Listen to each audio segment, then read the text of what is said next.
Well, that was a rough start. Welcome to the Truth Table. I'm Paul Everton. I'm the host here at the Truth Table.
Welcome everyone to the Truth Table. My name is Paul Everton, and today we have a special guest, DrewZero, created this page here, government expenses, and it got raving reviews from Maclean's magazine, and I thought that was pretty awesome. They say that governmentexpenses.ca is one of the most important contributions to the political process. Drew graduated from University of Waterloo, specializing in math, computer science, electrical engineering, um, electives with distinction for high cumulative average. He's a Mensa member and a whistleblower with an incredible story that I think everyone needs to hear and share. And please welcome our good friend Drew to the show. Hello, Drew. Hey, Welcome. Paul. Thanks. How you doing? I'm good. Thank you for coming on the Truth Table. And wanted to get right into your websites, but if you want to start from the beginning, you can. It's the floor is yours, brother. Yeah. Well, that's where it all started. Was my interest in helping our government be more accountable to the people. And I recall back in 2007, I was sitting around in a doctor's office, and typically they got Maclean's magazines in the doctor's office. So I was leafing through, and I found that they had given a really bad review of the proactive disclosure that was happening for the federal travel and hospitality budget. These politicians were technically required to proactively disclose any expenses that they were claiming, and yet the way that they were doing it, it was kind of ridiculous. They had basically put every separate receipt that they disclosed on a different web page, and there were no totals. There was nothing added up. It was just a bunch of random data across hundreds of thousands of web pages. And Maclean's was just saying how terrible this was. They had to spend $30,000 to hire an accountant to go through page by page with a calculator, adding up the total just for one person. And Mm. so anyway, I read this article and I thought, geez, like I could write a web crawler just to download all the data and put it into a database. And then once I've got all the data in a database, I can generate reports. I can give totals. I can give top 10 lists, see who spent the most money, which I did. And that's that site right there. So Mhm. that it took me a few years to do it because I had other things to do in the meantime. This was just a part-time thing for me, but it was important, and it took I put a lot of effort into it. So I was pleased when I got all the media coverage that was very happy with this. And the reporter that interviewed me for the follow-up article, because I'd contacted Maclean's. I said, "Hey, I read your article in 2007, uh, and I solved the problem. come check it out. So he's like, wow, this is amazing. That's great. He interviewed me, and he also interviewed politicians and people that examine expense data, and like people like their opposition party leaders that poke holes in things and find errors and find problems with it.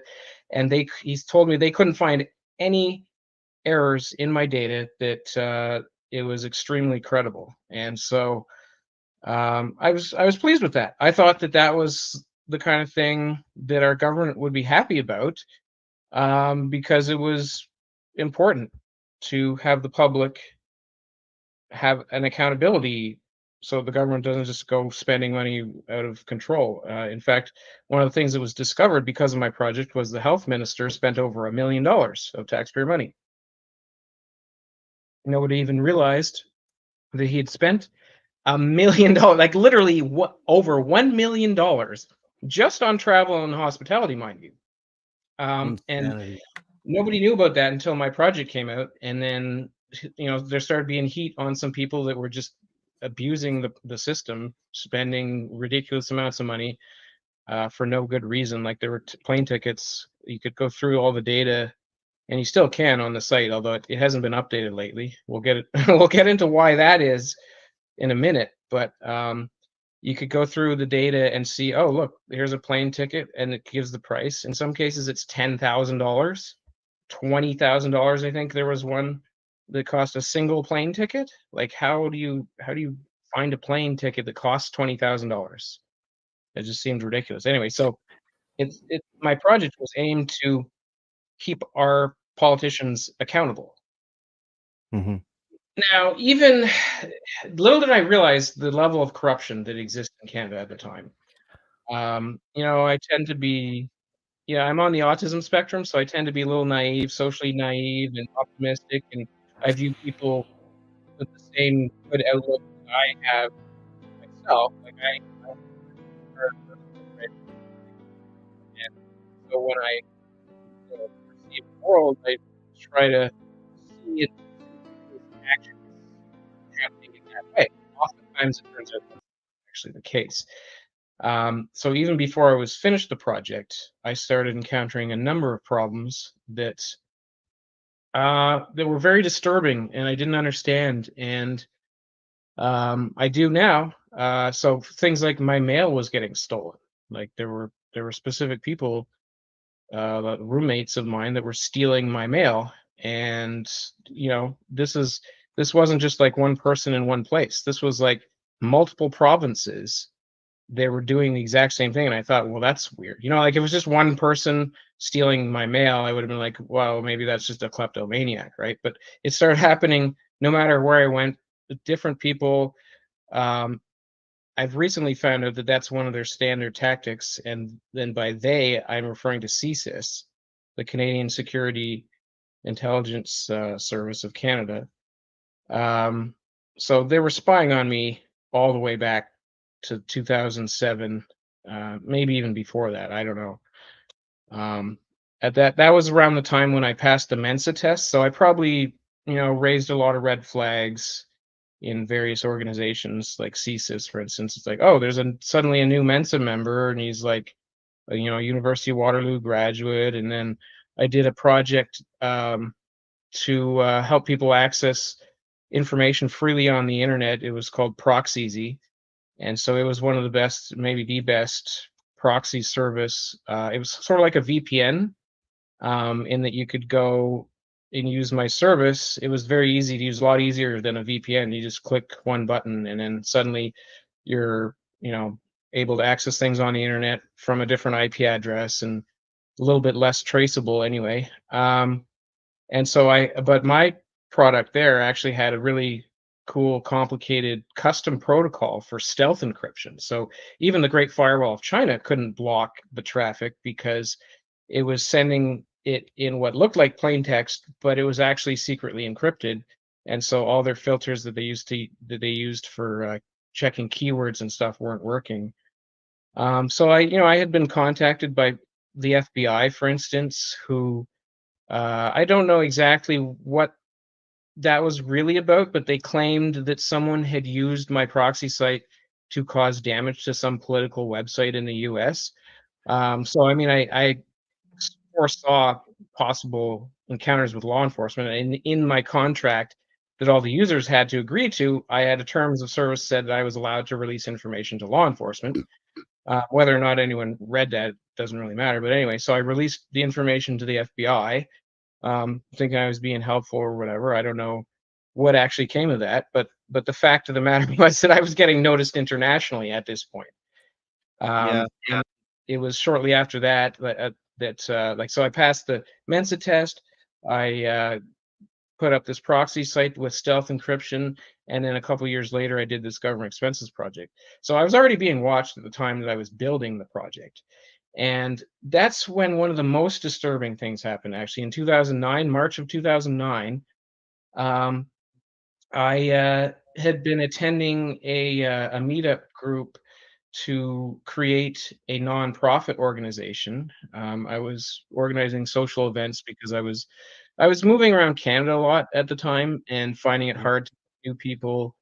And so I thought, okay, well, I'll build a social group that'll help, newcomers, help people having trouble meeting people to, get together in fun, friendly, safe environment and, make friends and stuff. So I was building a nonprofit group called Halifax Social. This was out in on the East Coast, and I had just attended one of the meetings for that. We'd signed all the paperwork and stuff to get it going, and I was walking home at night, and suddenly a guy drives up in a taxi, and he just screeches to a halt next to me. It was just I was in sort of like this little walkway just past a casino. And so he screeches up in his car, gets out, and walks straight up to me without saying a single word. And I turn and look, see what's going on. Like, I don't even think I got two words out before he grabbed the back of my shirt, pulls my head down, and starts beating the back of my neck with some sort of weapon. And luckily, I didn't go unconscious. And I managed to pull back from him. And he kept coming at me. He kept trying to attack me, but I've been trained in martial arts, and so once I was ready, he didn't get any further than that. But that was lucky that I didn't go unconscious, because who knows what would have happened, right? Anyway, so he Absolutely. car. Sorry, go ahead and ask questions. Interrupt me if you want to ask No, questions. absolutely. Yeah, yeah. No, I was just agreeing with you. Yeah, Yeah. it is fortunate. Yeah, so that was lucky, and I mean, it partially luck, partial skill, but that was really messed up. I didn't know what the heck that was about. So as I'm bleeding from the back of my head, I'm walking down the road, and I didn't even have my phone on me. I didn't even have I don't know if I had a cell phone at the time. This was like many years ago, and so I see a police car, right? So I like flag the police car down. I tell him what happened, and he calls an ambulance. I get into the ambulance, and as I'm getting in the ambulance, I see a car driving up, which looked like similar to the taxi that had the guy that did just attacked me, right? And by the way, I should mention, he as I was walking down the road, my glasses had fallen off, right? Like he thrust my head down so hard. I like picked up glasses, but they weren't even my glasses. They were like his glasses or something. I couldn't see through them, so I just put them in my pocket. As I'm walking down the road, he drives up in his taxi with my glasses in his hand and says, "Here, do you want to trade?" And I was like, "Are you fucking out of your mind? Like, you're fucked, buddy." And I just like this, like, holy cow, like the guy just tried to murder me, and then he's like has my glasses, wants his glasses back, and I'm like, Because he can't see anymore. yes, I don't know. Like neither one of you can see. Yeah, but that was messed up, right? So Wow. anyway, so I'm there in the ambulance, and as I'm getting in the ambulance, I see a taxi driving up, and I'm thinking, oh, that's probably the same guy trying to get his glasses again or something. Like, this is nuts. The cop looks at me, says, "Is that him?" And I look at it, and I think, yeah, I think so. I didn't actually see the guy. I just saw the taxi car. Anyways, it was apparently a completely different person, which I found out later. But so what happened was, through the police reports that I read, I found out that the guy who drove up there was some elderly 64-year-old guy who had claimed to be the one that was involved in the incident. The guy that actually had attacked me was like this young, spry, had to be early 30s guy that like had some sort of military training or something, because he knew exactly what he was doing. And the guy who drove up afterwards and claimed to have been the one that had the altercation with me was some old guy saying, "Oh, he fell and hit his head." So this is what I had no idea, right? I had no idea that that's what the police were hearing, and they're hearing it from this old man. Like, like obviously an old man is not going to be able to cause the kind of wound to me Right. that had Yeah. been inflicted. So anyway, so I get out of the ambulance. So the ambulance wanted to take me to the hospital. I'm like, no, listen, I don't like hospital. I want to talk to the police, make sure this gets figured out, right? And I had to sign a waiver to for them to let me go. Anyway, so as I'm stepping out of the ambulance, cop comes up to me, says, "Turn around, you're under arrest. You're going to jail for the night." And I'm just like, what? Like, like I was like, what? Like, how? What do you mean? Like, this is insane. A man just Right. tried to murder me, and you're putting Yeah. me in jail for the night. Like, what is Yeah. going on here? And it just blew my mind. I didn't understand what the heck was going on. But Mine later, I too. found out this was a planned hit, and they had everything all set up. There was a second person ready, and he came and he said, "Oh yeah, this Drew guy, he pushed me and he assaulted me, and then he fell and hit his head, and he's drunk out of his mind or something." And they actually asked the guy if he wanted to charge me. The guy, and it was not even the guy that tried to murder me, but I thought it was at the time. And so I'm just like, you asked a hitman if he wants to charge the victim he just tried to kill? Like this was before I knew what was going on. This was just like, I just couldn't understand. I thought maybe the police were involved or something. I thought maybe like I didn't know what the heck was going on. This just blew my mind because I've never experienced anything like that before. Um, so that was Yeah, in absolutely. 2009. It's not an everyday thing that happens. No, fortunately not. And like I mean, what the the? even the police officer, like I filed a police complaint. Yeah. Sergeant Graham was the name of the guy that responded to that. He said that this was one of the worst. Like this was definitely one of the more severe things they have to deal with that night. Like I think he knew. I mean, he obviously knew more than I did at the time what was actually going on there. But he's the one that showed me the police file and stuff that showed how old this guy was that had showed up there and stuff. And I was just like, whoa, that's weird. Anyway, I did a freedom of information request to get all those records, and I'm probably gonna put those on my website at some point. I put all the I'm putting all the evidence and records and full transparency on ZeroJustice.ca about all the things that have happened to me.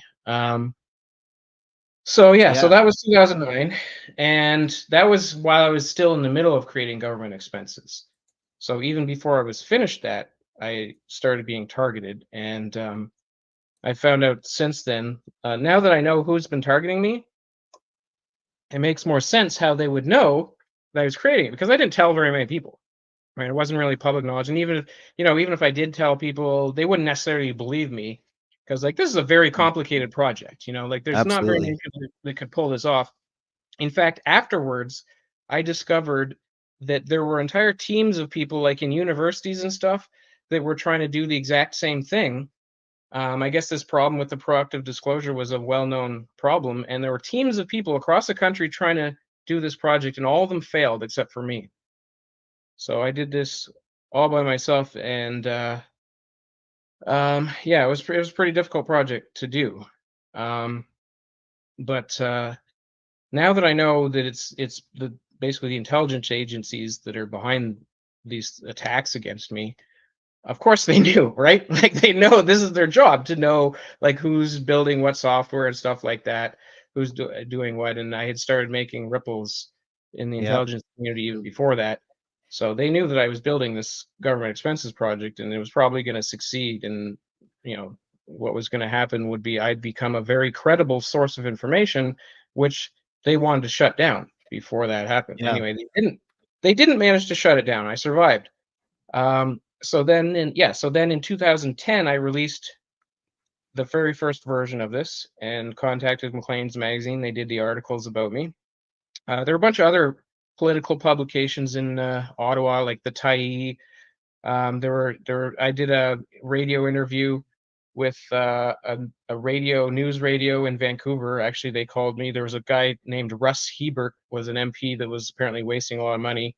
So they interviewed me about, politicians wasting money and stuff.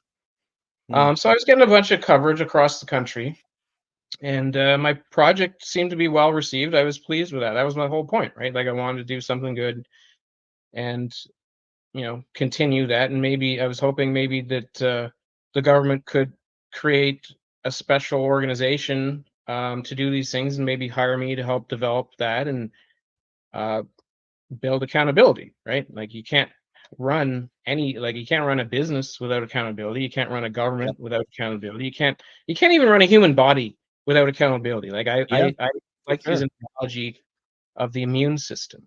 The body's immune system is like an accountability system, and the T Yep. cells, the helper T cells that go around and they spot the problems and Mhm. they blow the whistle. They say, "Ah, there's a problem. There's a problem right here. You need Yeah. to deal with Well this. It's an put. invader. It's bacteria. It's going to destroy us." That's like a whistleblower. And Yeah. so, what happens to the human body when you take away the T cell whistleblower cells? It gets Yep. AIDS and dies, right? So under no circumstance am I gonna sit back and allow that to happen to my country. Yeah. So I I hear like you. I don't even vote. Actually, I'm not politically affiliated. Rather than voting, what I do is I do projects that are actually going to make a real difference and actually going to help. So rather than spending my time and energy and saying and put a X on this box and saying there I did my part, no, I go further than that. I actually do very complicated, significant projects that are supposed to help and that is demonstrated that they do help. Um, Yeah. but like I'm not suggesting people shouldn't vote. I'm just saying that I take my responsibility to my community more seriously and I put a lot of effort into it. Um, Well, yeah. I think you're So, doing God's work. And well, I'm doing somebody's work anyway. I mean, uh, it's supposed to before be. all this happened, you worked for CBC, like I before did have a 2005? contract at CBC.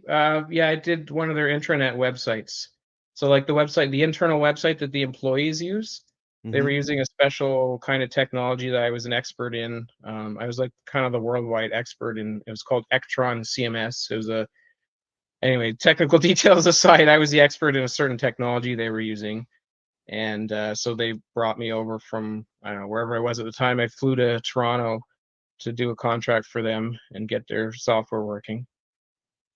Which is important for everyone to know, that you're not just, saying things out of a hat, you're not just making it up. I mean, you've done very well. You provided also some high-tech, computer security support for the FBI as well? Yeah, like I said, the FBI contacted me. It was Special Agent Boeing was his name. I think he still works for them. And I mean, I could provide all the email trails if anybody's actually interested, but he contacted me. He said, at the time I was using like one of those Skype phone numbers for it, and I had Okay. like a Hong Kong number or something on there. And so Mhm. he had contacted me, um, or he had looked me up through the ISP that I was using. Had a server in the United States, and so this came onto his radar, and he didn't know where I was or who I was, and so he contacted me indirectly through the service provider that I was using at the time. I was renting a web server, Whoops. like a machine in the States, and so I got a message from them saying, "Hey, this special agent Boeing contacted us from the FBI. He says he's not sure he's allowed to talk to you directly because he's only supposed to be dealing with domestic issues, and if you're outside the country, he's not supposed to, be in direct contact with you. But he asked for this information, and I got the message from Special Agent Boeing, and it was forwarded to me and stuff, and the ISP basically was just asking if I could provide any help or information about this, whatever it was that had been done. It was only one access, like someone had gone through my proxy and accessed a political website, and they had claimed that it had done damage. I don't really know how that was exactly, but anyway, I provided them the logs that they wanted, And yeah, that was pretty much it. There was also actually around the same time there was a state police. I forget it was from Missouri or somewhere. I forget the exact state, but he called me directly on the phone. I guess they have less strict regulations for state cops. Anyway, he just called me up. I was just like, "Hey, who is this?" And he's like, "Oh, this is a police state trooper from Missouri, whatever. I wonder if you could help me with some information." I'm like, "Whoa, like what?" He's like, "No, no, don't worry. You're not in trouble or anything. I just wanted to know if you could give me some information here." And what had happened was he was from this small town in the U.S. somewhere, and some guy from outside of town had an incident. He had an argument or something with a bartender, and then all of a sudden that bartender got this threatening email. And so and it was very like carefully worded, like, and they were demanding like money or something. I don't know what it was exactly, but and the email had come through a bunch of servers. One of them was mine, and so he had traced this back several hops. And this is like, these high-tech movie things where it's like, oh, he's bouncing his connection through here and through here and through Europe and through the China and through, and one of those hops had been my proxy server. So he had been tracing this for a while, got to me, and then asked about it. And he started to realize, okay, this is not this guy that's in town. This is probably like one of these Nigerian 419 scammers, right? So anyway, I looked up the information he needed, and then I also did a little Google. I searched the FBI database for these scams, and I actually found the exact text they had documented these kinds of scams before. And so I sent a link to the state trooper and saying, "Hey, is this the message that you got? Like, here, the FBI has this documented as a Nigerian scam, so that's probably what it is." Yeah. So You know I what? forwarded a state trooper to the FBI's database, which I thought was kind of cool. I'm only Um, speculating, but I bet you when they say that there was problems with your program, that they were actually probably trying to like hack it, and you well, know I what I think mean? they were trying to figure They out who may I have was. damaged it. When I think they project. So everything they say you do, they're probably doing. Well, no, they So, were saying someone used my site to do oh, something, right? oh, Like it so was a like, public accessible so you proxy were server hacked. So they that were anyone. saying you were hacked then. No, no, no. It was no. This is what the site was for. It was for making your connection anonymous and accessing things indirectly, right? But like, I Okay, wasn't okay. interested in fighting with the law. So, if the law said, "Hey, someone used this illegally," I gave them information, right? And So this it is your was like, site here, well, pardon? ZeroJustice.ca. So is it That's no, capital no. ZERO, capital J, small USTICE.ca. Yeah, that's my site. That's not the proxy site though. The proxy site doesn't exist anymore. Okay. After I was taken political prisoner, it went down. So we'll get to that in a minute. Um, but But I want the viewers to have your site and they have time to write it down. They can pause the video if you want, and you can read all the information. And if there's any way, is there any way to sponsor or to help you get the proper tests that you need? Uh, I haven't started any campaign yet. I probably should at some point. Yeah, there's no way the that you can just. toxicology tests to find out Yeah, what they I need to. put inside of you. Yeah, like I'm trying to get more evidence to exonerate me. And some of it costs money. This is Yep. things that the police should be doing, but the Yeah. police apparently were at least partly involved in the incident, Yep. and we'll get into that more as well Mm, later. So they're not particularly helpful, at least not out on the East Coast, no. which is where this happened.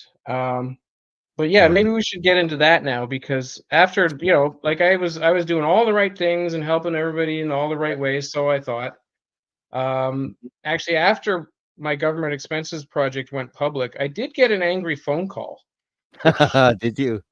yeah, it was a little bit alarming. Actually, I got a couple of Okay. angry communications. He phoned me Mm. up and he was screaming at me and demanding to know if I had any information about public consultations. And I was like, I don't even know what a public consultation is. Like, and he was really obsessed. He was like, it's basically interrogating me, demanding to know what I know about public consultations. Like, I guess there's probably some sort of crazy corruption going on with the public consultations. And after I looked at what they are, those are things where the government, collects a group of people to get feedback on what laws they should make. And obviously, this is, the people that want to control the laws are going to be infiltrating public consultations. So anyway, at the time, I didn't know anything about them. The guy was insisting and demanding that I tell him things about it. And he screamed at one point, he was like, "Who the hell do you think you are? I am Ottawa," he says. I'm just like, what?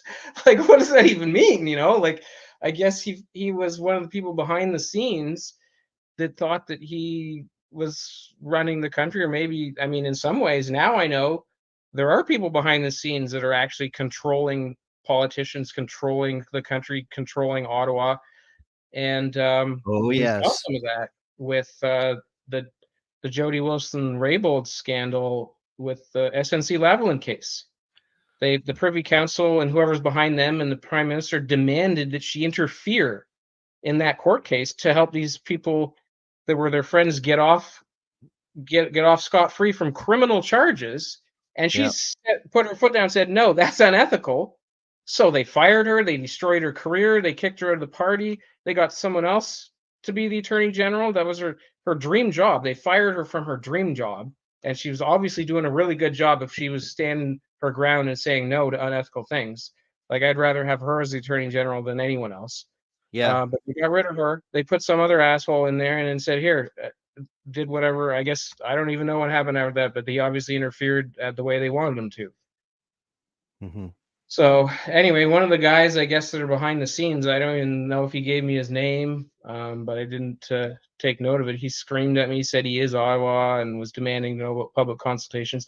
The Canadian military sent me some very sternly worded emails insisting that I update my database right away because one of their people was appearing in the top 10 spenders list. And they said that, he'd been double billed for something, and then they had corrected it on their site. So they wanted me to immediately fix it in my database so he didn't be on that list anymore, right? Man. Yeah, I know. It's Like, so bad. anyway, apparently, yeah. So I was like, "Oh, that's good. My project is catching this, like, these overbillings and things, and it's helping them to reduce their spending." Obviously, now I'm highly suspicious, and I think that they were probably just trying to cover their butts to make sure that they weren't appearing in this public list of people that were overspending. But yeah, so there were some angry people about my project. And anyway, so yeah, so after that was when things got really scary and problematic, and the major incident. So in 2011 was there were increasing problems happening that like the police would just come and randomly arrest me if I was walking down the street. And then they'd throw me in the drunk tank, usually, even if I wasn't drunk, because that's like the only place they can just put someone for no reason. And you're And talking then, about September 30th, right? I'm talking about even before that. Leading up to that, there were increasing problems that, like, they were trying to set up a pattern or something, it looked like. Now I realize in the aftermath. So they would arrest me, throw me in a drunk tank, even though I was stone cold sober. And then sometimes they'd kick me out without even a ticket or anything.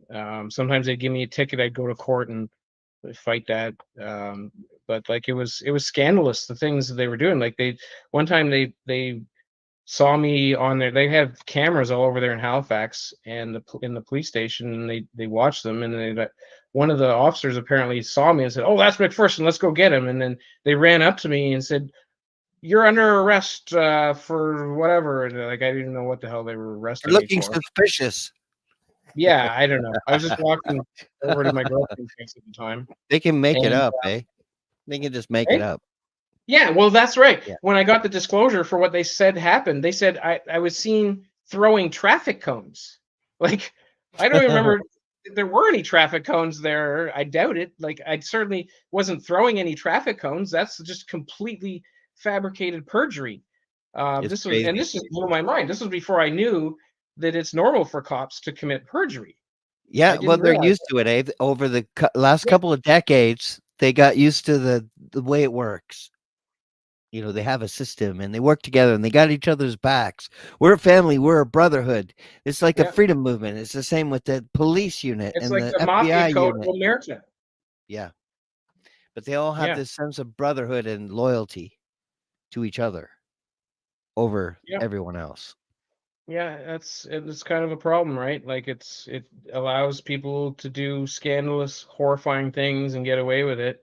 Yeah, it's true. Uh, yeah. So anyway, so they had been building up um a bunch of things, so trying to create a pattern or something. I had no idea what was going on, but on September 30th, I was at a job that I had gotten. I was having trouble making ends meet because I put a lot of my effort into the government expenses project. It didn't make me any money, and I needed to like be able to pay for rent and stuff. And so I took a job that I normally wouldn't take. The guy was, I don't know, he was kind of shady.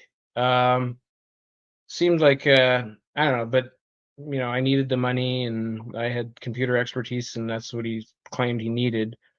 So I'd only been working there for a short time, and I was getting pretty stressed out, um, because the like this escalation in the police harassing me had gotten to the point where like they had found beer in the trunk of my car. It was unopened. I just bought it, totally legal, and they had decided that I had to spend 2 weekends in jail because I was possessing beer in the trunk of my car.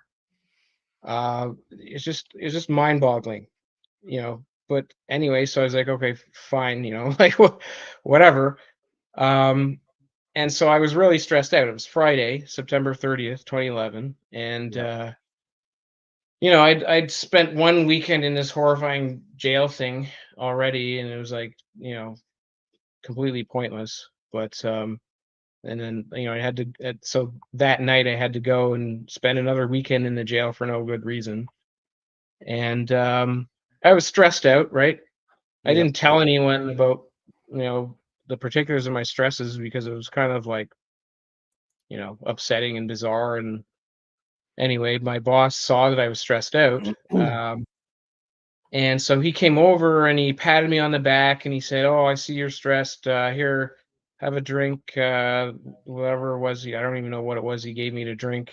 He got it out of this locked box that he used to keep in his office that he claimed had fancy scotches or whatever in it. And he's like, "Here, have this, and go home and have a rest and come back on Monday and do a good job," or whatever, right? So I'm like, okay, well, nice guy. I mean, I was a little suspicious at the time because he's been acting kind of weird lately. Like, he'd been in his office sometimes and he just starts screaming apparently to someone on the phone randomly. And one of the other people that worked it was a small little startup. There's only like 3 people that worked there, or four. I mean, including the boss, 4 or 5, I guess. And one of them had said that he was a cokehead, you know. So I was thinking, oh, geez, maybe he's like on cocaine in there and screaming or something. Anyway, so I was a little suspicious, but I was like, I don't know. I was naive, so I drank whatever it was he gave me, and um, walked home. I remember. I mean, I have an eidetic memory. I remember every single detail, even today. Um, Part of my IQ testing identified that my memory is better than at least 99.6% of the people on the planet. And so I have a detailed recollection of every single thing that happened that day. I walked home. I remember going through the graveyard, take a shortcut through there, and going across the street. You know Walked what? into my house. That is like the same average of every woman remembering all the mistakes that their husbands made. That's like Yeah, that. That's very close. They remember the shoes you were wearing, how much money you had in the bank. I'm just right. kidding. I'm sorry, but it's good. It's good to keep it Anyway, light. so yeah, so it takes about 20 minutes to walk uh, from the place I was working to the place I was living. I Mhm. walked in the door, went to my room, sat on my bed, and just tried to relax on my bed, and then snap. That's it. That's all. Just snap. Like I didn't even feel woozy or anything. I didn't even feel like there was nothing. It was just all of a sudden snap, and then I was pulling a tube out of my throat, and Whoa. and I was in the hospital. And this was like the Matrix. You ever see the Matrix where Yeah. Neo wakes up and he's pulling his tube out and like looking around? He's Yeah. in a completely. It was literally like that. I was like, "What the hell just happened?" I was just on my bed, and then I even remember saying to one of the nurses, "What the hell did he give me to drink?" And then I realized, wait, this, she has no idea what just happened either because I'm obviously in a Wow. hospital. Um, That's yeah, crazy. so that's why I need a toxicology because that doesn't just magically happen for no reason. Right. And it's not like I'd been drinking a bunch of alcohol or something. Even if I had been drinking alcohol, that still doesn't happen from blacking out on alcohol. Like you're aware that you're getting drunker and drunker, and then there's a point where that happens. There was nothing like that. Stone cold sober to snap in the hospital. And how did that happen? You know, that just like at first I didn't believe it. At first I was like, wait, am I like dreaming or something? Because nothing like this had ever happened to me before. I'd never even heard about anything like this happening to someone. Like I'd heard about people being like roofied and stuff, and like I guess maybe some of their experiences sound like that, but like this was just intense. Like zero time difference, zero awareness of any problem, and all of a sudden, poof, I'm somewhere else. So I didn't even believe it for a while, and like they had me on all sorts of drugs when I was in the hospital because one of the things I woke up to was a big broke like wound in my chest. There's actually a big scar down my chest. There were metal staples holding me together. There was a metal they call it an X fix holding my Oh my pelvis God, together because dude. it had been crushed. My Oh, leg had been broken. There was IVs in me. There's machines keeping me alive, I guess. And I was just like, "What is this? This can't be real. What like how is this? How did this just happen?" You know. Um, so anyway, they told me there'd been a car crash, and I was like, "Well, that's weird. How was there a car crash? I wasn't even in a car." Um, so like the story just didn't make any sense. So like I literally didn't believe it for a while yeah. because I was sitting on my bed. Was And the it last doesn't. thing I knew, and then poof, I'm suddenly somewhere else. Like Yeah. I thought I was dreaming. I thought there was like something like I had no idea what the heck was going on. Um, Yeah. Anyway, so And they said there had been also, a car crash, and I was like, how the hell was I in a car? Who had me in a car? Like, where'd this car come from? What car was it? You know, like I owned a car, but like wow. there's no way I was driving around in a car. I'm pretty sure I would know about it, right? And it conflicts with your ability to remember. Yeah, well, I remember everything, right? So So if it's I'm not that's remembering a thing and it just like snap like that, like there's something seriously wrong. Like that has never happened to me. Like God, dude. like even when I've been like the most drunk I've ever been, there's never Yeah, been a moment where it was like, oh, I didn't remember things that happened. Like things get fuzzy sometimes, but right. you know, like when I was Well, in I don't think they university, get you so drink too much. much and it's like, oh wow, that was crazy. I barely remember it, right? But there's I nothing think like without alcohol, there wouldn't be as many children. oh, yeah, 'Cause maybe. I think it kind of lowers our standards at the moment, and it just Yeah, makes it's a people do performance things they contracting probably drug. wouldn't do. Yeah, It does bad decision making is yeah. what alcohol, and especially under 26 years old, until your brain is fully matured, like a ripe apple. Um, you really shouldn't depend on it to make the right decisions for you. And you shouldn't like let it dominate until it's fully matured. So this went against all your natural senses of remembering, and Yeah, like there was something in that drink that he gave In me. that Like he drink, was being yeah, really weird and suspicious about it. chloroform. Um, I don't No, know. no, It didn't even taste like anything actually. Like that's the thing I know. Remember thinking, oh, that's weird. Like if he just gave me scotch, why don't it? Doesn't it taste? You know, like it I didn't don't taste know. like scotch at all, or No, smell. It no. didn't smell Like like it. I don't drink much scotch ever. I never really, but like it didn't taste like that. It was so like I don't know what it was, but it was something. Like it was definitely like there's no question there was something in that drink, and it it was a knockout drunk, Well, obviously. forgive me for interrupting because you're at in the middle of the story, so I want to let you continue where you left off. That you woke up pulling a tube out of your throat, Yeah, not remembering, and people are telling you this happened, and you have no recollection, which is unlike yourself. which is unlike anyone, I'm pretty sure.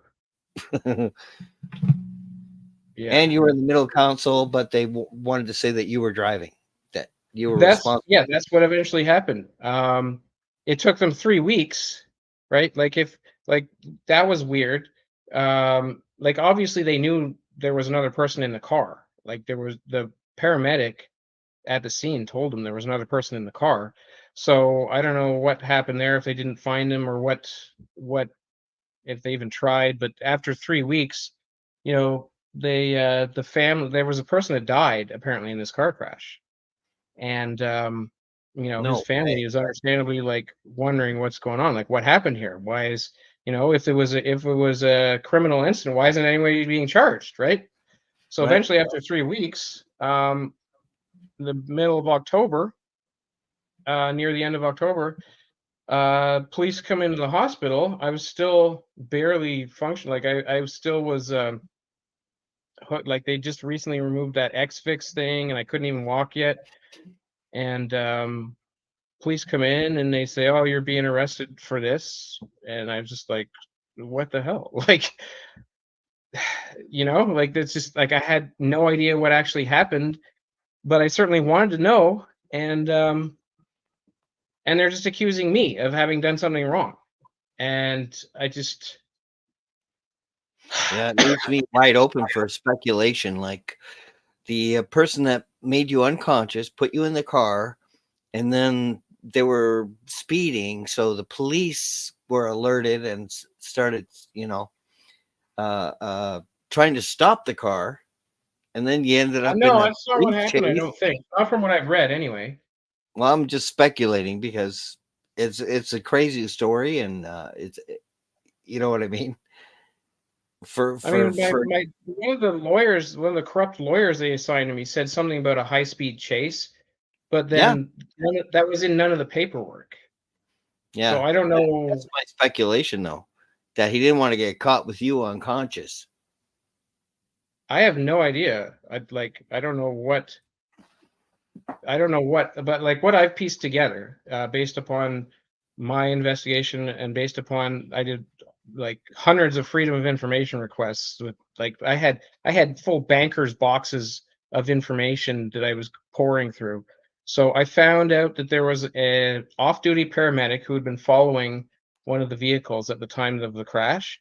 So he Yeah, immediately stepped into action. He saved my life. He pulled the driver out of the car that I was in and got him out of the way. And then they had to use the jaws of life to free my body because my right leg was pinned in the center console. And what had happened was it was going around a corner, and the corner was turning sharply to the right. So everything, when the collision happened, everything had shifted towards the driver's side. And the police testified about that everything had shifted towards the driver's side. So if my leg was in the center console, obviously I was in the passenger seat before the collision because the only way I could have shifted to the center is if I was in the passenger seat. And yeah, it was pinned, right? So it's not like afterwards, oh, I stuck my leg over there or something. It was pinned there, okay? Um, and so this was very inconvenient evidence. So they tried to make that disappear. What they did was they altered the medical records. They took some pages out and put in a file number, said reference this file or whatever, and then didn't give that to me. And so I did a freedom of information request to get that, and then I had that at one point.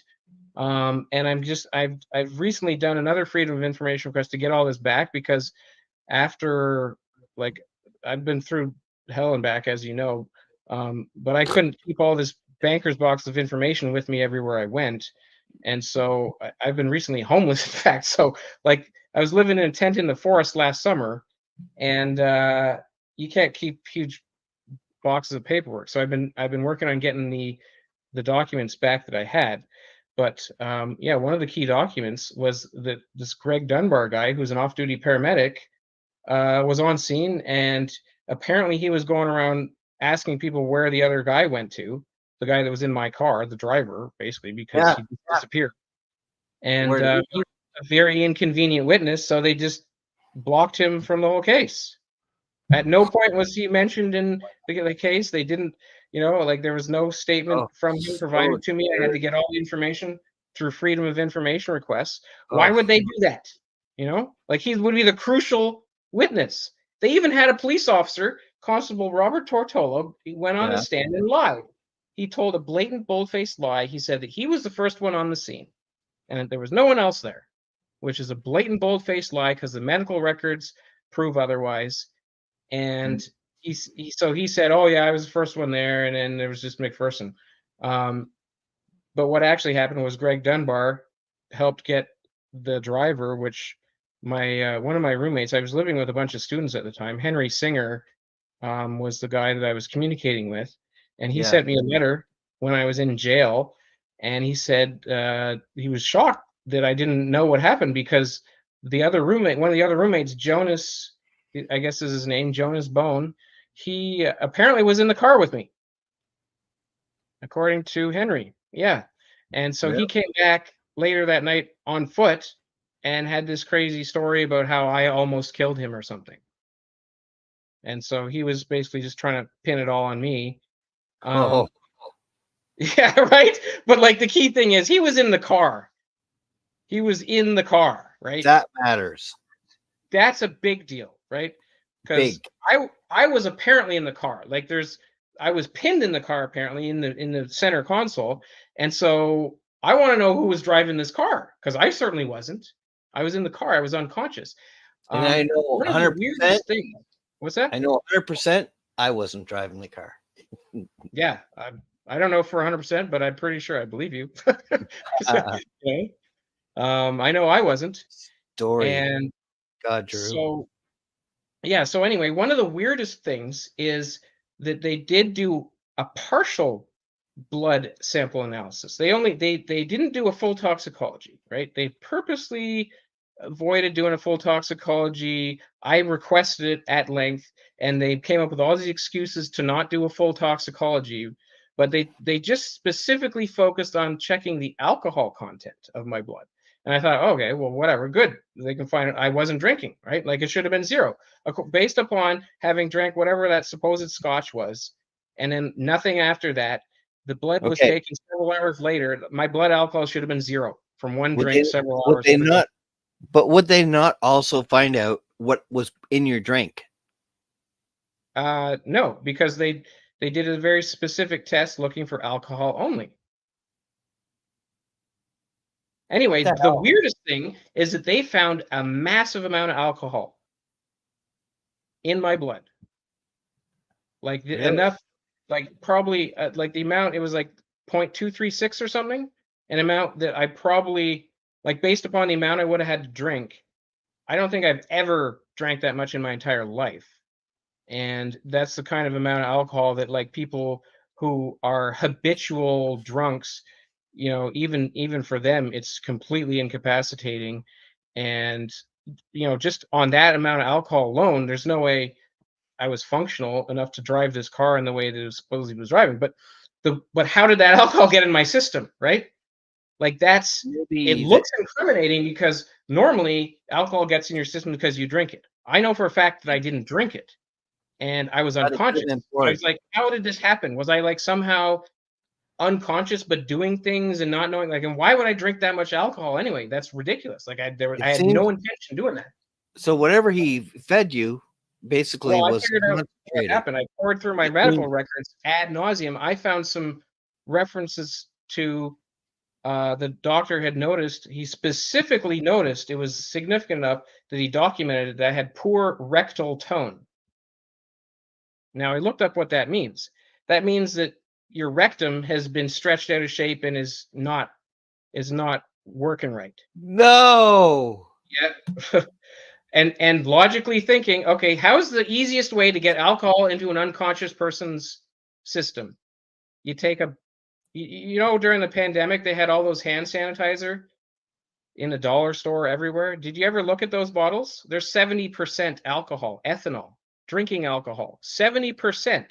So one of those little 250 milliliter bottles is like an entire massive, like 26er worth of alcohol. Yeah. Oh my So God. on top of it all, apparently I was raped. I think I'm traumatized right now. Yeah, but I mean, if you think about it, if you're trying to frame someone for drinking and driving and he's unconscious, like you're not going to pour it down his throat. Like that's probably not going to work, right? You just take the hand sanitizer, shove it up his butt, squirt the whole thing Hey, there. who was absorb the guy through who the gave you the rectum. drink again? What's that? The guy who gave you the drink. The one drink at Who was Hound it? Technologies, yeah. His name? Michael Lamera. His credentials, like what was his position in society Oh, that he you know was the of? chief technology officer of Hound Technologies. Okay. Yeah, they were supposedly building something to connect with LinkedIn, and then to try and it was a social network. They were trying to do, have a social network that spans LinkedIn and Facebook and whatever else. And then they were going to try and find people who were like relatives of friends that you knew across all these social network platforms to suggest jobs for you, so you'd have a reference. Yep. Basically, it was built-in nepotism or cronyism, I guess. I don't know. I don't think their project ever got anywhere, but yeah. But anyway, so apparently someone and another thing was the Jonas, this guy who says he was in the car with me, he wrote a letter, a big long complicated letter trying to say that we had gone to a pharmacy and gotten some sort of liquid, and that I was supposedly I was driving the car with him in the passenger seat. Meanwhile, as I'm driving, in his story, I was shoving something up my butt that we'd gotten at a pharmacy. Like, how ridiculous does that sound? But like, that was his story to try and say that I had done everything. It was all me that did everything while I was unconscious, no less. And so that's also part of the reason why I'm thinking, okay, hand sanitizer up the butt, that makes sense. Because that's, like those are some specific details in his story, which are obviously not true. Like he's not telling the truth about it all, but those are some very specific details that you tend to not just make up out of nowhere, right? And there was definitely alcohol found in my system. So it had to get there somehow. And obviously, the easiest way, get some hand sanitizer at a pharmacy, shove it up the guy's butt. So anyway, that's are you still there? You went off the screen suddenly.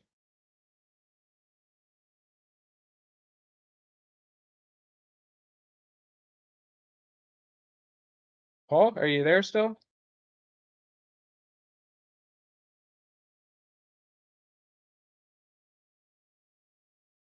Yeah, I am still here. Oh, okay. I just wasn't sure it was still working. No, I was just listening and traumatized at the same time. Yeah. Well, I mean, and this happened to me, right? Think of how I feel. Okay, so we've gone to 2011 now. FBI, you worked for the FBI before Well, that? I didn't do like paid work for them, but I basically consulted by providing them Okay. high-tech information that they needed. Okay. Like I didn't get paid for it or anything. The problem with someone like me, I'm an empath, and a lot of my pain and suffering goes into music, and I can not be overwhelmed by it. So when I hear stories like this, I actually go through it with you. I experience it with you, and it's kind of like the Right. curse of empathy. It's like a step past compassion, Yeah. and No, I understand what you mean. Yeah. yeah, and so I'm suffering with you, and that's Well, out of love. fortunately, I mean, if you want to lessen it a bit, I was unconscious for all of this, so I didn't have to go No, through no, it no. technically. Yeah, but Oh, just a second, my doorbell's ringing. okay, all right. We're going to take a 5-minute breaks, or maybe a little less. I'm just going to do a song that I helped produce, and I sang with her. We're going to do like 3 minutes. Okay, Play one of the good time songs for a that I break. sang on, and give Drew a break, a bathroom break if necessary. But here's a duet I did with Christina Grace Aguilera.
Yeah.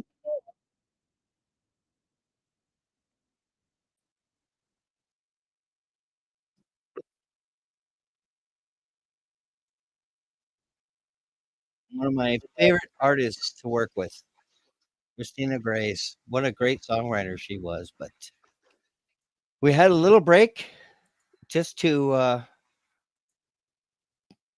recover from that story. Yeah. Because it was hard for me, that's for sure. I'm really sorry that you had to go through that. Oops. Yeah, I mean, I guess in a way it's fortunate that I was unconscious for it, because the things that obviously happened were extreme and life-threatening and Yeah, quite depraved. Um, like, people need to be brought to justice for this, and agree. the authorities don't seem to have any interest in that. And the problem there is probably that one of their officers was definitely involved, and I can tell you exactly how I know that. So while they were, you know, preparing things beforehand to do this incident, they had been harassing me for months. And during one of the police encounters where they just came up and harassed me and did things. Sometimes they stole property from the trunk of my car, did whatever, and just didn't report it. Um, in the middle of September, there was a police stop, and they had seized a bunch of little metal cylinders. And at the time, I had been doing a research project with. They were like similar to like CO2 cylinders, little tiny ones. But there's something very specific about the ones that they seized from me. They were blue, and there was only ever one time that I had those cylinders that were blue. Normally they're just silver, right? Like you've probably seen like little pellet gun cylinders, they're silver normally. Right, right. Anyway, these ones were blue, which was weird. And it was the only time I ever had blue cylinders, and they all got seized by the Halifax police. In fact, it was even logged into the property room. I have the documents showing the logs where they logged it into the property room, and they were sitting there. And the day before the September 30th incident, I remember had been getting tired of them just coming and stealing things from my car. So I scoured the car, made sure there wasn't a single one of those cylinders anywhere in the car the day before. And that's the last I recall the car having no cylinders in it whatsoever. So So when I heard from from the lawyer that they'd found thousands of cylinders in my car, I was like, "Well, that's weird. That's impossible." I scoured the car to make sure there was none in there just the day before, mm, and so I thought initially, okay, that's weird. Maybe they're just making it up, whatever. They wouldn't give me any photographs for months, right? Like this whole case was a totally fake kangaroo court case, and they didn't show me any of the evidence for months and months and months. So like even as the case is going on, I'm locked in a jail cell. By the way, I spent the first 6.5 months in like the deepest solitary confinement you can get, because they just took me right out of the hospital. Basically, they kidnapped me from the hospital. My broken leg still hadn't healed. I didn't get the proper medical care for the broken leg, so it never did heal, and they had to redo the surgery. But they waited 6 years to do that. So anyway, the first 6.5 months, I was locked in the deepest solitary confinement that you can get. Normally, when you're in solitary confinement, there's like other cells next to you, and you can hear people and talk to them next to you, and at least like there's something, right? right. But in the one I was in, it was a medical cell, and there Mhm. was no other cells nearby. It was a negative pressure cell, in fact, and so there was no window to the outside. There was just like cement box. It was literally just a cement box, and I just laid in there for 6.5 months. I remember when I first saw the light and the sky and the sun and the grass in the world, after spending all that time in there, and I broke down into tears because I had forgot that these things even existed. Um, like they talk about how 15 days of solitary confinement is like does permanent neurological damage and you never recover from it. Well, I was 6.5 months straight as soon as they just took me out of the hospital, and I had a broken leg, no less. Like I couldn't even stand up and walk around. And Yeah, imagine what that does. Anyway, so that was the first stint of solitary. I did over 3 years of solitary confinement total because people kept attacking me, which I later found out was, part of the targeting of me to try and silence me. 100%. Yep. Yeah, but And so he anyway, hired this guy I'm getting hired off track. you. The reason that I know that the police were involved is because the cylinders, when they finally did show me pictures, which was like, I don't know, I think it was like a year or 2 years later, I finally saw pictures of it because like I didn't even know if there really was a car crash because they didn't even show, like, wouldn't there be evidence of this? Like, wouldn't there be photos? Yeah, sure enough, there were photos. They just weren't letting me see them. Huh. And one of the reasons maybe was because the photos show there are blue cylinders in the car that Hmm. match exactly the description of the cylinders that were seized by the police 2 weeks prior to the incident. Hmm. And I was just like, that blew my mind. I was like, holy cow. Like, how did Yep. cylinders that were in the police property secure storage room end up in the car? Right. And the thing is, it didn't end up in the car after the crash. And I know that because the pictures are showing the car upside down. This is like a very serious crash, apparently. The car flipped upside down. Hmm. The car is upside down. The window is still intact and closed on the one side, and there's like a bunch of stuff blocking access to it. And up against the window are blue cylinders inside the car. So they had to have been in the car before the crash. There's no way you could like go and plant the evidence after the fact to get in there. It was Right. like way stuff deep inside the car. So before the crash happened, somehow a bunch of evidence that had been logged into the Halifax police property room got out of the police property room, and I'm pretty sure it's only police that have access to that. And then it got into the car that contained my unconscious body and was then crashed and me left for dead. But they also gave you medication that's known as contra, uh, contraindicated, which is harmful Oh, to you. that thing. Yeah, that came after. They tried to. Yeah, this was all another part of the attempted cover up to like discredit me or to silence me or to basically just make me comatose. Yeah. Um, Yeah. so they had been trying to force me to do a mental health assessment. Hmm. And I was like, why are you trying to do mental health assessment? I don't have a, like, there's no mental health issue here. That's not, we don't need to worry about that. What are you doing? But they were insistent. They were adamant. In fact, the Crown Attorney, Glenn Hubbard, he forced the issue by having some doctor write an opinion saying, oh, he should have a medical assessment, a psychiatric assessment, right? And I was like, what the hell? So anyway, they had been not letting me have a real lawyer. They had to appoint a lawyer at that point, Pat Atherton, and so he basically told me, he said, listen, the threshold of evidence needed to force you, like the judge had to make a decision whether he was going to do this assessment or not. I was opposed to it. And the lawyer told me, well, listen, like it's a very small threshold of evidence required. The Crown's requested this, they're going to win. So I was like, okay, fine, we'll just consent, whatever. There's no problem. There's nothing to figure out. I'm not crazy or anything like that. That's not helpful anyway. So anyway, they did this assessment. They sent me over to the medical ward, and they and then it was a completely fake assessment. Like the doctor's own notes and all the staff's notes completely contradict what this assessment says. This assessment was saying that I was completely non-communicative. I was ranting and couldn't understand a word I was saying, and that I was so completely mentally ill that I was unfit to stand trial, they said.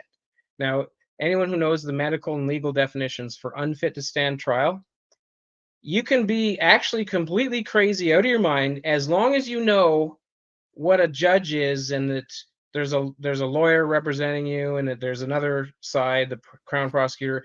All you need to know is that basic set of facts and that there's a trial. and then you're fit to stand trial. You can still be completely crazy out of your mind and be fit to stand trial. Like, it's really, really hard and rare to be unfit to stand trial. So anyway, the result of this assessment was that I was supposedly unfit to stand trial, which is ridiculous, like beyond ridiculous. And I'll tell you exactly how ridiculous it is. So that was the first part of the assessment. As was getting to be consistent here, they withheld the other piece of what they were trying to do from me. So anyway, I looked up in the criminal code. There's a technicality where they're allowed to force medical treatment on a person if it's designed to render them fit to stand trial. And that's exactly what they were trying to do. They gave me the second half of the assessment. It said, "Oh, we need to have him restrained and injected with these drugs."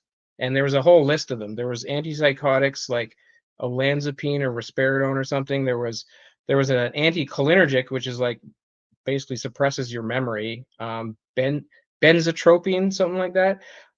There was lorazepam they wanted to put on me. That's a minor tranquilizer. And then, yeah, like the major tranquilizer especially was really contraindicated. And there was medical evidence from Ontario that proved that, right? So they were just completely ignoring reality, wrote up a fake assessment and said, here, just do this. We need to drug them with this stuff. So while I was supposedly unfit to stand trial in this doctor, by the way, was named Dr. Grania Nielsen. And she, while in her professional medical opinion, I was supposedly unfit to stand trial. What did I do? Well, I contacted the civil court and got all the forms I needed. I hand wrote, because you don't have access to a computer when you're locked in jail. So I hand wrote carefully, like making sure my penmanship was neat and tidy and the judge could read it, a lawsuit in the Supreme Court of Nova Scotia, filed at the law courts in Halifax. And I got the evidence from Ontario. I called up the hospitals there and got them to send me all the evidence. I've hand wrote an affidavit, had a commissioner of oaths come in. I talked to the staff there to get a commissioner of oaths to come in so I could swear this affidavit, swore the affidavit, filed it along with my civil action and a motion against the doctor. I sued the doctor, I sued the hospital, I sued the director of the hospital. The judge was so impressed with how I had done everything exactly right. He commented on how neat my penmanship was because I had to handwrite it. He said it was very neat and tidy. He could read it very well. And he was so impressed that he had the Attorney General and the head of Capital District Health Authority for Nova Scotia dragged into court. He subpoenaed them himself to drag them into court, and he put them on notice. And he said, listen, if you proceed with this medical treatment against Mr. McPherson, he is going to have a cause of action against you. So he put them on notice. Like, this is significant, right? Like, that shut that down completely. Like, after that, they didn't even dare try in Nova Scotia anyway to have me drugged with anything. But like, because the evidence I provided showed that the head of psychiatry at the Royal Ottawa Hospital had testified that those drugs are contraindicated for me. Like, they caused a massive incident that almost resulted in my death. And that was many, many years before that. So like, this was just mind-boggling. And like, it's a lucky thing I'm smart enough to be able to figure out how to do all that stuff, because other people like Kirk Reese, he didn't know how to do all that. So he didn't, like, they actually did succeed in drugging him. But this is apparently a thing they do to people just to shut them up, silence them. Like, I know the effects of these drugs, and I would have been a slobbering vegetable if they had actually succeeded in doing this to me. Like, you ever see the movie One Flew Over the Cuckoo's Nest? Yeah, I agree. Jack Nicholson sitting there is like drooling on himself, not even aware of what's going on. That's how I would have been if they had succeeded in drugging me with this stuff. And they did it supposedly to make me they tried to supposedly to make me fit to stand trial. Like, it would have been difficult for me to like, these things knock out your memory too, right? So it would have been difficult for me to remember every single detail as I do now, and to make sure that all the stuff, like, there's a massive paper trail throughout this whole process that anyone, it's on public record, anyone can get access to it, get it, and there's so many breaches of ethics and violations of regulation, like violations of like it just, and such obvious things too, where I purposely went out of my way the whole time to point out all these problems that were happening, all these things that they were doing that were totally illegal. I mean, I didn't understand at the time why they were doing this to me, but I knew that this was very wrong and that this needed to be like drawn out and attention put on certain things. And I made sure a public record contained all sorts of stuff. I made sure to put all the evidence I was able to get on public record. I filed all these things with the court, like the all the letters and all the freedom of information requests I was able to make and get relevant evidence. I made sure was put on record. And I made sure actually during one of the appeal proceedings that the blood sample that they took, and they refused to do full toxicology testing on it, it's going to be preserved for 60 or 70 years. And I even asked the judge at the time, I said, what if this disappears, right? Because like at this point, like they were doing all sorts of unethical things. There was a judge, Jamie Campbell, was stealing my court documents. Okay, so like they were willing to commit criminal offenses to destroy evidence and stop court proceedings and stuff like this. And so I asked the judge, I said, what if this blood sample goes missing? You know, like I'm not going to be able to afford to pay to have it tested right now. Like it may be years before this happens. What if it just mysteriously disappears, right? And the judge said, well, if that happens, then there are going to be serious questions to be asked. So that blood sample had better still be there because I do intend to have it tested. If I have to pay for this, though, I told the criminal conviction review group, I said, if I have to pay for this, like I'm going to be going on and on about that forever because I should not have to pay. The victim of a crime this serious should not have to pay to get the evidence to prove that he was victimized like this. You know, like that's nuts. Like, can you imagine the press, like the victim's rights about like, oh, if you're a victim, you have to pay to test evidence to prove that you were victimized because the police won't do it. Like that'd be a big scandal. So I told them, like, listen, if I have to actually pay, this is why, like, I haven't put out a campaign or anything to fund it because, like, I'm going to wait till they actually force the issue and say, no, we're not going to overturn your case and get the evidence and do an investigation. There's not enough evidence or whatever. That's what they've told me already. And so I then did up an affidavit with all my evidence and I put that into them. And I said, here, listen, here's all my evidence. Okay. Like that has some weight at least. And I told them if I have to, like, I'm going to keep at this until the truth comes out. So if I have to pay to get all this evidence, like that's just mind-boggling. That's increasing the scandal. That's increasing the damages to me. Like that's aggravating the damages I have already sustained. Like they're saying, you have to pay to get the evidence. That's how they protect themselves from you and their victims, is by making it like extremely expensive to defend themselves, to to fight back. And that's how they really grew their power. If I wasn't a Mensa member, like if I wasn't that smart, high IQ society, I doubt I would have been able to figure out all the complicated court things needed to file a civil action against the doctor who tried to drug me. Like that, it would have been game over. I would have been fucking toast. Like I would have just been like that would have been really bad if that had happened. And that you can relate. It's probably happening to people right now.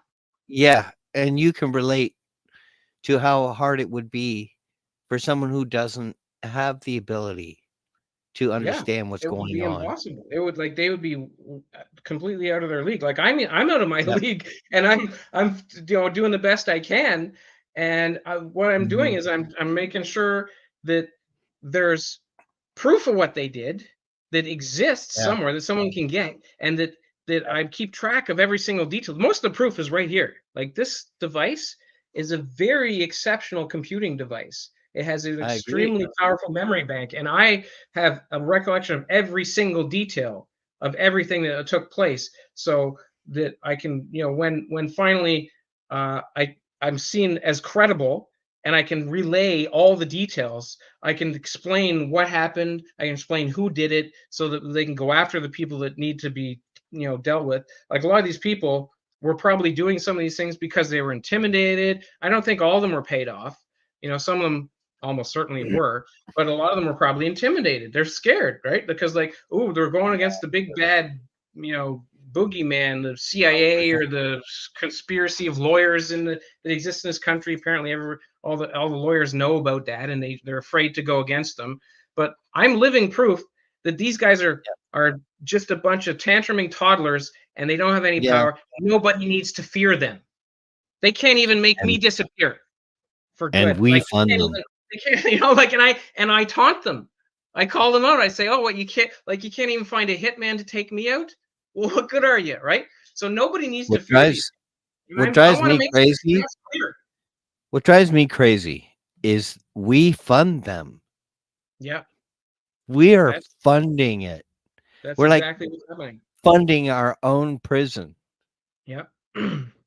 But this is taxpayer money that's being wasted. Like, this is the augmented government expenses.ca part 2, wasting taxpayer money on this stuff, which is like a lot of it's coming from our supposed public safety department's CSIS organization. They're supposed to be improving public safety, but they're actually endangering it.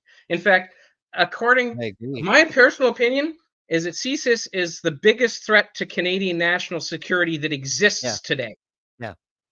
Yeah, because they consider any parent that goes against affirmation of their children, the reassignment of their genetically God-given sex, that they were considered a violent threat, a possible violent threat. That's their 2024 CSIS report, is that parents that go against the gender pronoun of 35 different pronouns. They're trying to make is a threat. Accusations of people being terrorists all over the place. Yeah, but they're revealing that they're for the Marxism. They're for the complete takeover of freedom of speech. That's where the Nazis come in, actually. People thought that the Nazi party disappeared. No. The Nazi party did not disappear. They just went incognito. They infiltrated.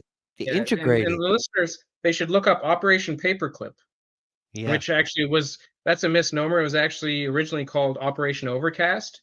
But anyway, if you Google Operation Paperclip, you'll come up with all the information on Wikipedia and everywhere that talks about how after World War II, when we thought we defeated the Nazis, and we should have, the United States, in its eternal wisdom, decided, hey, look at all these smart scientists and rocket scientist people, Werner von Braun and a bunch of like doctors and people that were doing, questionable things like mind control experiments on Jewish people in the Holocaust. All those people, the United States apparently thought were useful. So they secretly gave them asylum in the United States, gave them jobs in the military, in NASA, in the CIA, whatever the CIA was called back then, OSS or something. And they gave them jobs in all these really like government funded, high tech, some of them were super secret organizations. And guess what they did? Well, the CIA was already caught doing MK Ultra project, which was the continuation of the mind control experiments they just transferred their operations to Canada.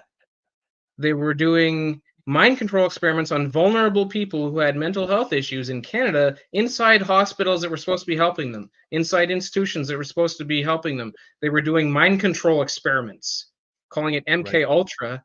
They tried to destroy all the evidence in the 70s when people started getting wind of what they were doing. They did destroy a lot of it, but luck was on our side when the whole filing cabinet across the street from the former CIA office had a massive amount of information about exactly what they were doing with this secret project that would have never been found out otherwise. And that's what the CIA was doing. And so you hire a bunch of Nazi war criminals and they start doing mind control experiments on vulnerable people in our country. Did you not see that coming? And then what else are they doing? What else are they doing? Like, that's what they were caught for. And anyone who knows anything about, criminals and the criminal mindset, the things that you're caught for, there's dozens of other things they were never caught for. Yeah, So what and else we are they doing? know, And actually, and right we now they're doing directed energy weapons testing yeah, on people under the guise of they put random vulnerable people into the terrorist screening database, the TSDB, right, and they're yep. doing directed energy weapon testing down in the States. I do not want that coming up to Canada Well, because that's I think terrifying. Like that's causing serious damage. They're testing yep, military weapons on civilians. yep, yep. And then they did this Havana syndrome thing, right? You ever hear about Havana syndrome? It's now called the anomalous health incidents, AHI. They're changing the name to make it more confusing or whatever. Anyway, the current theory is that that was the CIA testing these weapons on their own people Yeah. because it'd be easy to find out the actual effects, right? Test it on someone that you have direct control over, and then you can get their medical records to see what it did, and there you go, perfect. Yeah, they can Right? That's monitor what it the like things the COVID. Nazis do. How many people wore a mask? How many people stood 6, who were the self-enforcers, the hall monitors, who were the hall monitors that were Right. masking up and screaming at non-maskers and how they're endangering and irresponsible but and I know that a lot of this we can't even talk about. Yeah. And we talk Well, the about stuff what that we we can can talk and do about. and have to talk about is bad enough.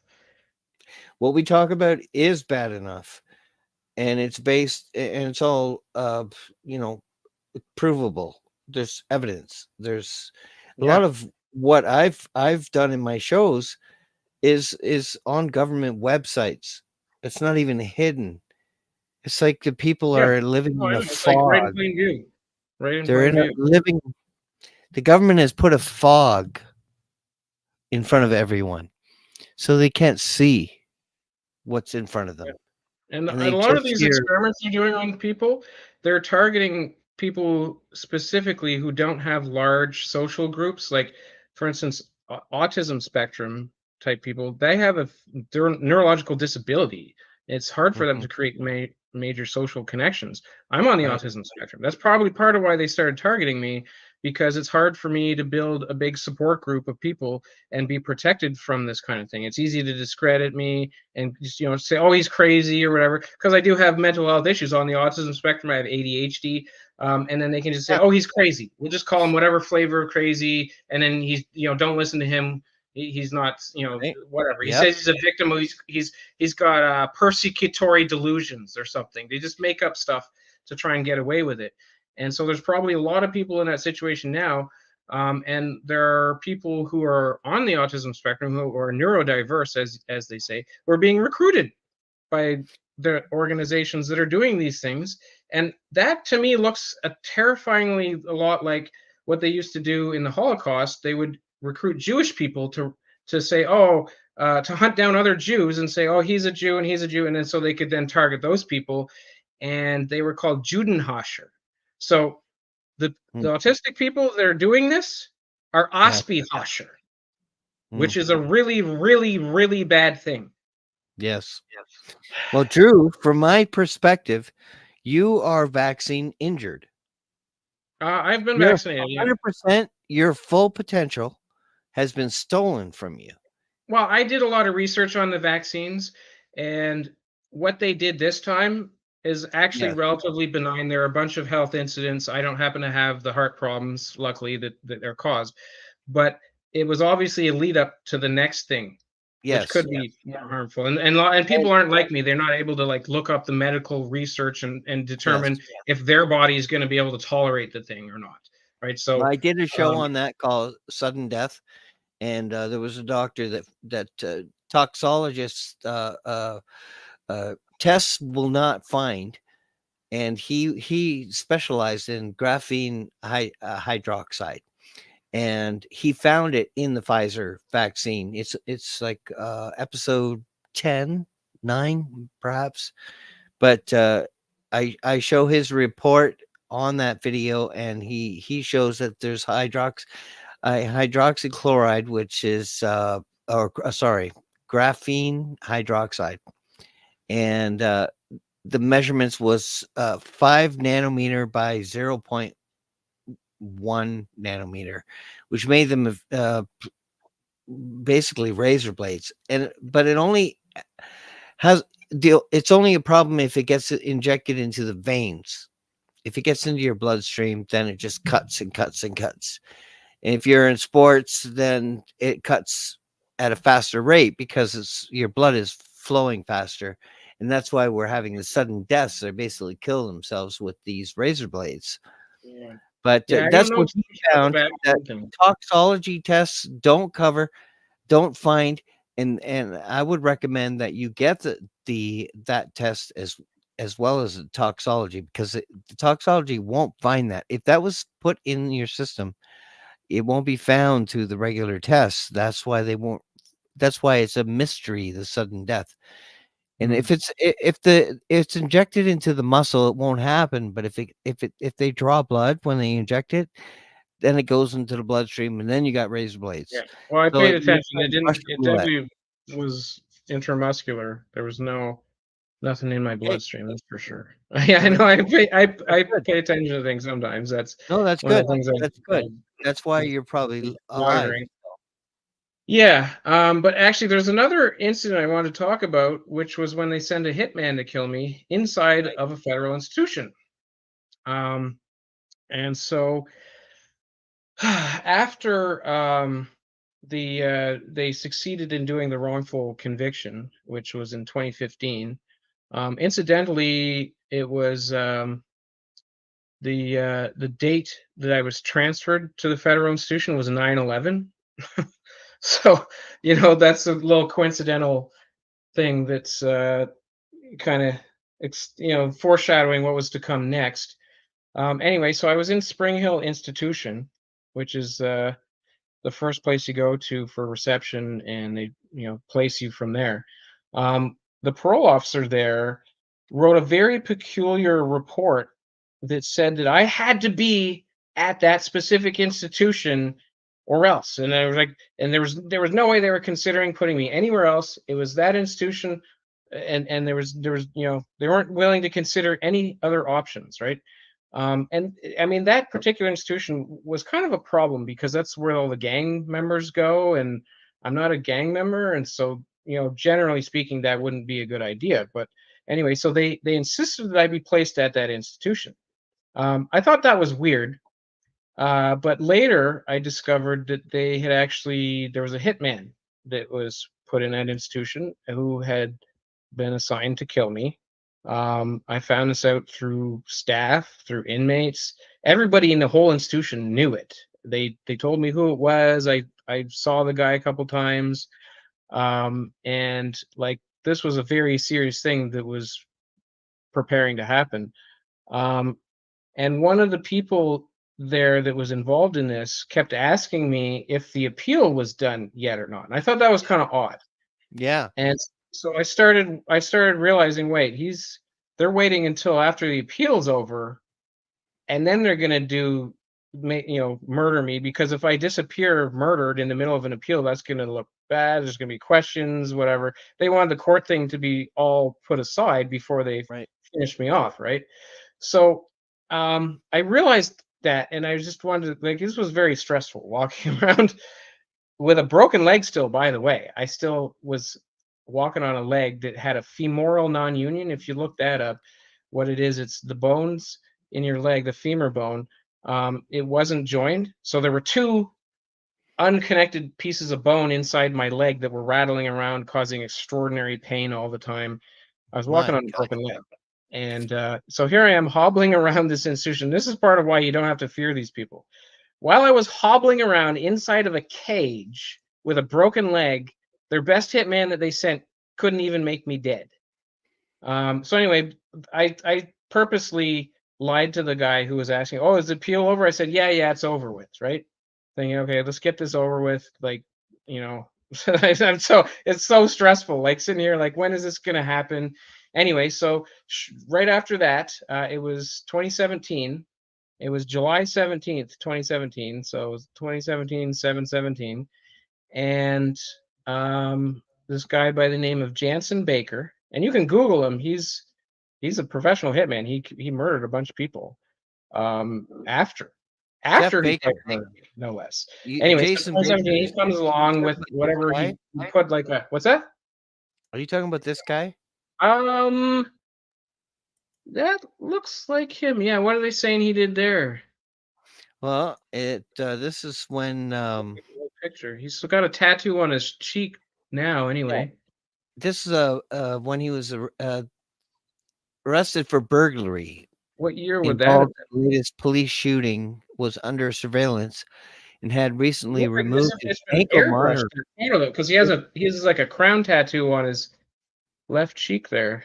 It's Yeah, not. It just looks like a little. looks like a wound. No, it's a tattoo. It looks like someone just yeah? brushed the tattoo out or something. So this is the guy you're talking about? Does it look That like doesn't him? look like him, but it's Okay. probably him. It looks like Well, the photo was modified. Yeah, I was just that's You like probably part of find a my better picture. research.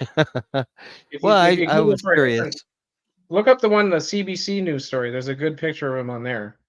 But Oh, anyway, so he came at me. He'd prepared like a cup full of water in the freezer long enough to freeze the whole thing. So he had like a big, huge mallet, like and the cups they have there are like big, oversized cups. So this was like a sledgehammer basically that he had, and he came at me with that and cracked the side of my face so hard that it shattered bones in there. Severed a bunch of nerves that are still severed. I'm not sure if you can tell, but like I don't have a lot of feeling in this side of my face, so when I smile, it's hard to. It's like I don't. Anyway, severed nerves, terrible. there's a severed artery in there. Like this is major aggravated assault damage, right? The policy requires, even if the victim doesn't want it, they have to charge the person who does an aggravated assault like that. He did it right. Mhm. There were cameras right in front of cameras that were there. There was a guard who witnessed it. The guard came in the hospital afterwards and told me she saw the whole thing, and then he came and confessed. He said, "Yeah, it was me that did it. I don't want to attack." So like he was trying to get paid, obviously, get credit for it. So he admitted to this on record. He's did it in front of guards. Like there's no question. Like this open and closed case, right? They're required to file charges no matter what. Guess what? He wasn't even charged. They let him out. They let him out scot-free, right? Meanwhile, they kept me locked up as long as they possibly could as a political prisoner, essentially. Literally as a political prisoner, right? Like I had zero institutional charges for the entire time. I was a model prisoner, and they still wouldn't let me get out on parole or anything like that. And then when they were forced to let me out on parole, they kept bringing me back in for no reason. One time it was because I talked too loud or something, so they brought me back into prison for another couple of years. Anyway, but the Stanton Baker guy, they let him out, and he went and did some murders. There was a family in New Brunswick whose son had a house, and I guess how was happening, they were running a drug operation out of this house, and Oh yeah. someone apparently thought that his family, like his parents, had ratted them out because they got raided. The drug house got raided, and so they sent Jansen to go do a hit on these people, murdered two elderly people, after their son's house got raided. And they didn't catch him for that. No, they brought him back in though for some other unrelated thing apparently, and then they let him out again. So here he is. He's like gotten away with murders, attempted murder of me, and then he went and he did like robberies and stabbings. He tried to murder a teacher in New Brunswick, and that's when they put out like a emergency alert saying like, oh, we got to get this guy, yada yada. And I guess what the problem was that he'd only attempted to murder the guy, and that's a big no-no. Like that's a Yeah, like sure. you're a hitman and you only attempt to murder someone, you're in serious trouble. And I So too anyway, was, he's I back too in was now. born Probably in Brunswick. Do you see any remedy, any positive message for the general public? Is there Yeah, hope? don't fear these guys. They can't even hurt me when I'm walking around on a broken leg inside of a cage. Okay, so like The public has nothing to fear from these idiots. Well, they do fear them because they've seen them I know, make but them people got to parametric. stand up, and if you stand up, you're going to be just fine, right? I'm perfect example of that. Yep. You know, I got a couple injuries because of some circumstances, but like I'm doing just fine. I even have CSIS targeting me and trying to make sure keep me homeless, but I got friends' couch I can stay on, and I'm doing all right despite the fact that I have an entire government focusing all of its efforts and all of its taxpayer resources trying to destroy me. And here I am still speaking loudly, speaking out about the problem, still trying to bring accountability to this country. I've done public speaking at the Stand United rally last month, whenever that was. I've got other engagements that I'm working on doing, speaking about the circumstances. I'm running my accountability websites. I'm exposing a lot of stuff that's going on. They're using unethical tactics in CSIS against these targeted people, like sleep deprivation. Like that's completely against human rights. Okay, so I'm looking out for that. If there's only one person in this country that's making sure that our government and our secret organizations and the intelligence community is held accountable, it's me. And I'm not going to rest until there's full accountability. So that's a positive message, right? Because I complete projects that I work on. I did the government expenses project. That was a very difficult thing. Entire teams of people weren't able to do it. I completed it. I am perseverant. All the positive traits of autism, like perseverance, are right here, and I'm not going to rest until the full truth is brought out. And I've been making sure there's a massive paper trail. As soon as I'm exonerated by the Criminal Conviction Review Group, as soon as they admit that I didn't commit the 2011 September 30th offense, incidentally, September 30th, that's a very significant day, isn't it? Isn't it crazy? That's the It's day. just the parallels in your life though are just wow. Well, yeah, it was this thing that happened on September of 2011, 9/11. I was transferred to Spring Hill on 9/11, September 11th. Incidentally, after the hitman had tried to attack me, and then I had to be transferred somewhere else. That was on Prisoner Justice Day. That was August 10th. I was transferred on Prisoner Justice Day to another, right? So, yeah, hopefully there'll be justice. Well, I mean, not hopefully, there will be. There will be justice someday. Let me promise you that. So you do. I'm not going to rest until there is. And like people need to take that into account. You have hope.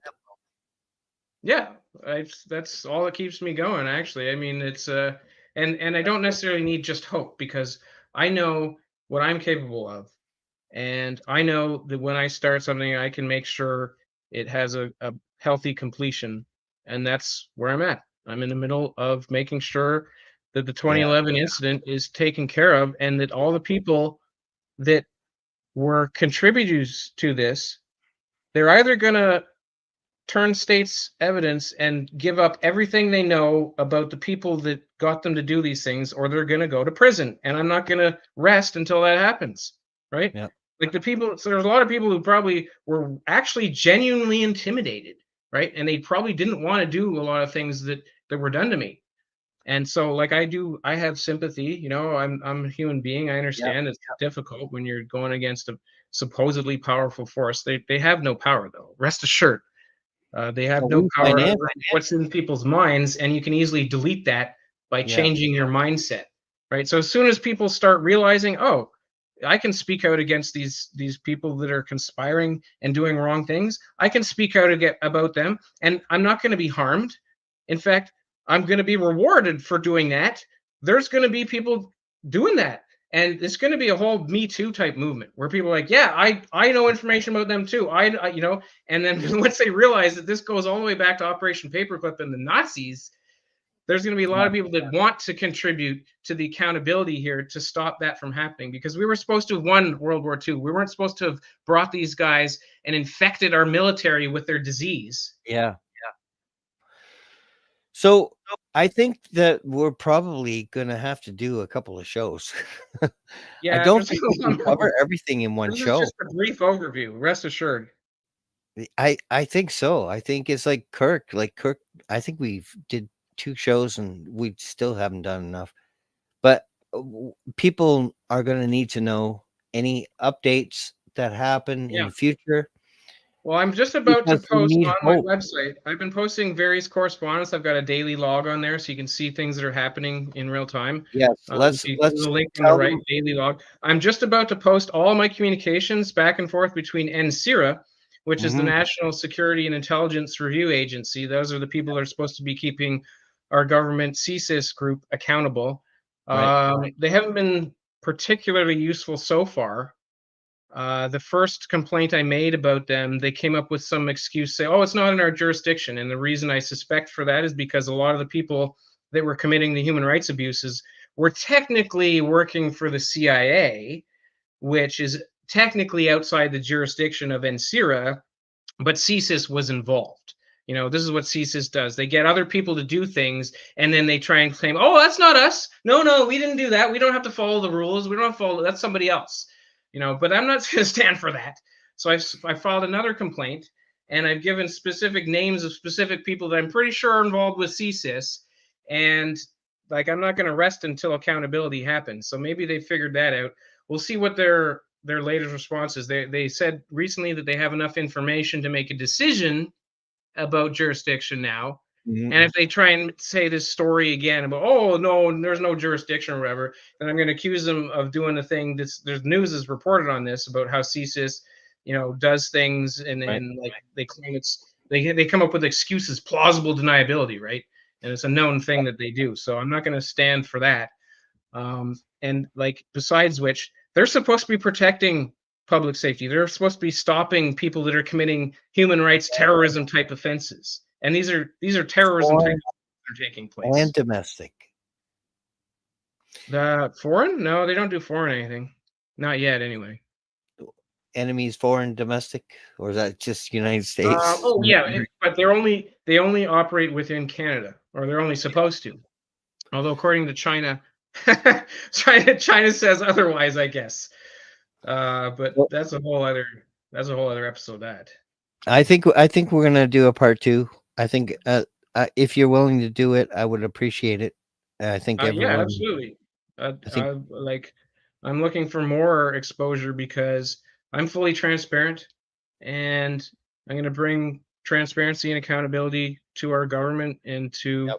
the groups that especially need it, which are like secret black ops groups that are like getting away with things because there's nobody watching. Well, there's somebody watching. That's what this eyeball Yeah. means right here.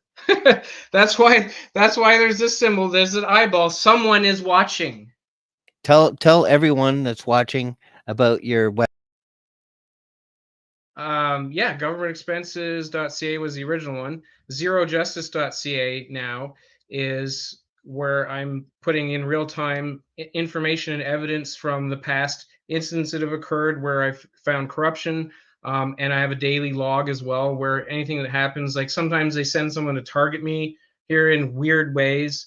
Like just recently, I used to play board games down at the food court. They sent some guy down there with a fake website showing it to people saying, look, you're not allowed to play games with this guy because of this.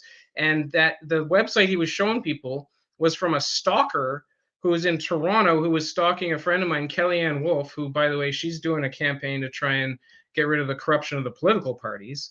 But he Yes. was stalking her, and now he's stalking me. And Yeah. now they sent some guy here to try and interfere with my personal life. So if anyone's in the Vancouver area and wants to get in touch with me, hey, I'm right here. My phone number is right on the website. You can text me, you can call me. Yep. Email address drew@drewzero.com or drew.mcpherson@gmail.com. McPherson's my actual last name. Interestingly, in the court case, like they even spelled my name wrong, which is ridiculous. Oh, that's me at the office of my local MP. I got a funny look on my face. Yeah. Probably Well, let's play it. Let's knocking on play the it. door of my It's a federal minute. MP being ignored. So I'm trying to get in Let's play. touch with our politicians here. So this was Dr. So this was Right. recently. Just I've been trying to get in touch with the people at my MP to get my petition going, and they just ignored me back then. I've actually since then I've actually been made contact with a guy who works there, Jack, And he's been sort of helpful, as a matter of fact, but not, Oh yeah. not until I posted this. So Oh, this that's is what good. you got to do, right? Like to get action, you got to like have a video feed showing Yep. what's going on, and then people suddenly start behaving In correctly. real time. Yeah, Exactly.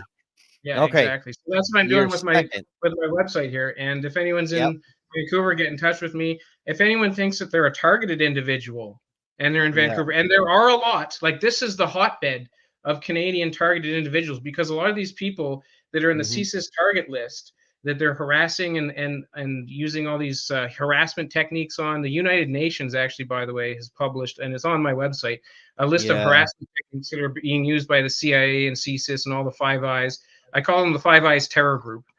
If anyone They thinks that are. they're these people, get in touch with me, because like I'll tell you all you need to know and dispel all the mythology about it. Like they're really like harassing vulnerable people here, and Yeah. it's not good.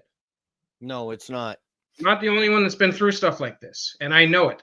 So if anyone thinks that they're part of this, and then they're probably going to send a bunch of fake. They always do this. They send fake people that work for them to pretend like Yep. they're targeted, and then it's like, Yep. okay, go ahead, bring it on. Yep. Anyway, but yeah, anyone can get in touch with me. I'll answer my phone. I just answered the phone from a guy from Ontario the other day who claimed he was being hit with directed energy weapons, and I hope that that's just the RCMP doing some recon operations, because I hope that they aren't starting to do military weapons testing in Canada. But if they are, I'm going to find out, and it's going to be exposed. Like there's another group doing research on that, and they filed a lawsuit, Targeted Justice Inc. in the United States. They're doing a lawsuit against the U.S. government groups for doing this targeting activities, and yeah. But I'm the only It one in doesn't Canada surprise me that's one doing all bit. that. I want to thank you for coming on the show. I hope you come back, and I hope we have, some good news for the general public that just feels helpless right now.